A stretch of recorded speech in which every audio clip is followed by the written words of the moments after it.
Welcome to Marianne's backyard. It's a beautiful day out. In fact, it's really warm today. I've got butterflies and pollinators all over the place.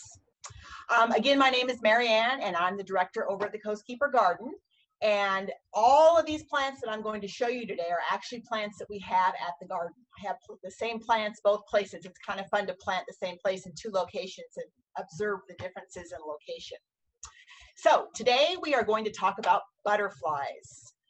Butterflies are probably my most favorite creature. I love sitting out in my yard and just watching the butterflies come and go. It's just a fabulous thing. And attracting butterflies really is relatively easy. There's just a few things that you need to ensure that you do. The first thing is you want your garden to be environmentally friendly. I can't emphasize how important it is that you don't use any chemicals or any pesticides. The minute you spray something that's not organic, you kill all the biodiversity of your garden. Butterflies lay eggs on your plants, and any kind of pesticide is actually going to instantly kill those eggs. So if you do use anything in your yard, just make sure that you're using something that's organic. Insecticidal soap is really good. I use this product here called neem oil. It's also organic. There's a lot of great organic products out there. So don't go to all the trouble to start a beautiful butterfly garden and then use a pesticide, because all your work will be for naught. So be sure that you use something that's organic. Okay, now butterflies. There are about 800 different types of butterflies that are native to Orange County. Here in the city of Orange, I just looked this up last night, there are 86 different types of butterflies that are native to where I live in the city of Orange and to the Coast Keeper Garden. If you would like to find out which butterflies live in your area and which butterflies are most likely to come to your yard, there's a fabulous website that you can go to. It's called calscape.org, and it's run by the California Native Plant Society. And you simply type in your zip code, you click on butterflies, and it will show you in descending order by amounts all the butterflies that live in the area where you are. So what that is really great for is you can kind of get an idea what they look like, and then when you go out and spot them, you can take a picture, and then you can go and you can identify what type of butterflies are visiting your yard. Butterfly plants are just fabulous. They're just the best plants ever. There's actually two types of butterfly plants. There are host plants and there are nectar plants. And it's really important that you have a combination of both.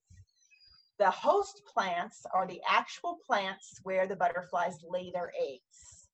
And once the baby caterpillars hatch, they actually eat the leaves of the host plant to grow. So if you plant a host plant, oftentimes you'll go out and it'll be covered with baby caterpillars, and you'll see holes in all the leaves of your host plant. And that's because the caterpillars are eating that plant. Normally, the host plants are not hurt or harmed by being eaten. They just grow back again. So in this case, it's actually good if you go out and your plant looks like it's eaten, because it's all those native caterpillars. One of the most popular butterflies here in California is the monarch butterfly. And you've probably heard a lot about planting milkweed. Milkweed is a great plant for a butterfly garden. And in fact, in a future episode, I'm going to do a whole segment just on milkweed. So today I'm going to talk about some plants other than milkweed. The first host plants that I wanted to talk to you about are California natives. This is called a manzanita. And there are probably about 50 different varieties of manzanita. And this is probably one of the best host plants that you can purchase for your garden. They come in a compact size, so if you don't have a lot of space, you can put one in.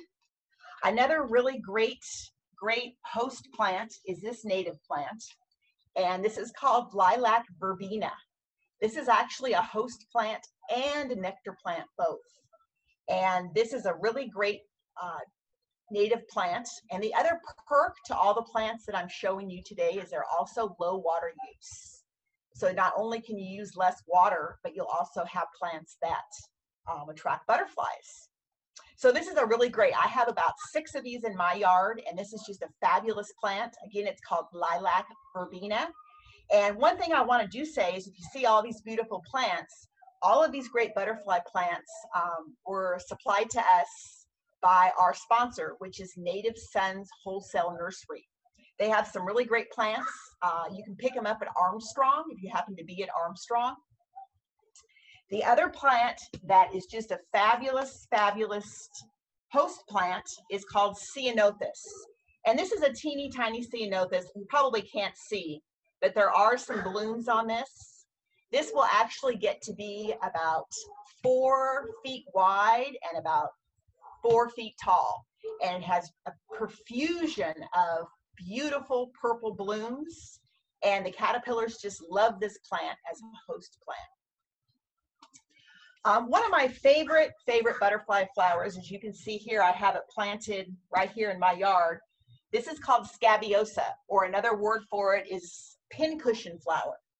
And it comes in 2 varieties. It comes in a perennial, which is a plant that grows back year after year, or you can purchase it like this as an annual, which means that you plant it and it lasts maybe for 4 or 5 months, and then you have to take it out and replace it. Personally, my advice is to buy plants that are perennials. It's so much better to have a plant that establishes itself. The key to establishing a plant like that is it stays in the ground, and what happens is the plant becomes drought tolerant the longer it's in the ground. So you're going to use less water by having drought tolerant perennials versus the annuals. But I must say annuals are really great for a quick, fast burst of color. So you can do a combination of both if you want. The other thing you might want to include in your garden are some grasses. This is called carex, and this is also a great butterfly host plant. The little caterpillars just love to munch and crunch on this. So this is a really great plant for you to have. To create a successful butterfly garden, you want to probably have at least 7 to 10 different types of plants. And remember, butterflies see really bright colors. They see pinks, they see purples, they see reds. That's why this plant here that has a reddish orangish color, this is called blanket flower. This is a really great butterfly plant because the butterflies can see it. If you go onto the website that I mentioned at calscape.org, it'll explain to you more about how butterflies see. But basically, if you stick with really bright colors, they're going to be attracted to your garden. Okay, now the other thing I wanted to mention is butterflies are cold-blooded. So what that means is butterflies love the sun. They really like plants that are in full sun. So all of these plants that are considered butterfly plants require full sun. Shade plants and shade locations aren't going to attract butterflies.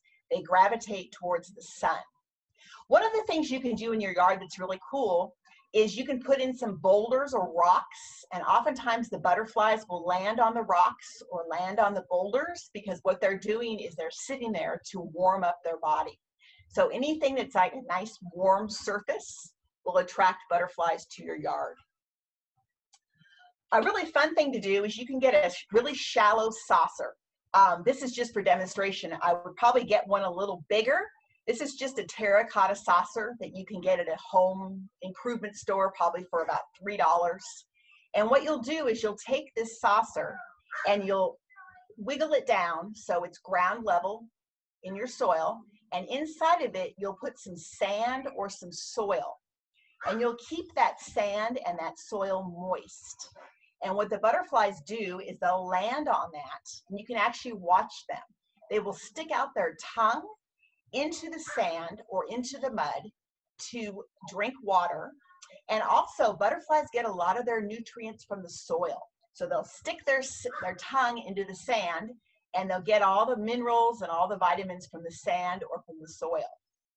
So it's a really great thing to do, and you can also, gives you an opportunity, you know they're going to be there, you can get your camera, and hopefully they'll land and you can snap photos. Let's see, I think that's about it as far as butterfly gardening. Again, just make sure everything you do is organic, get things that are bright and colorful, and incorporate native plants along with non-native plants. That way you have a combination of both host plants and nectar plants. If you missed anything that I said today, you can go back and watch all of our Coastkeeper Stream episodes. Just go to our website at coastkeeper.org. And if you go to our blog, you'll see all of our episodes, and you can click on them and you can rewatch any episode that you would like. And until next week, thank you very much.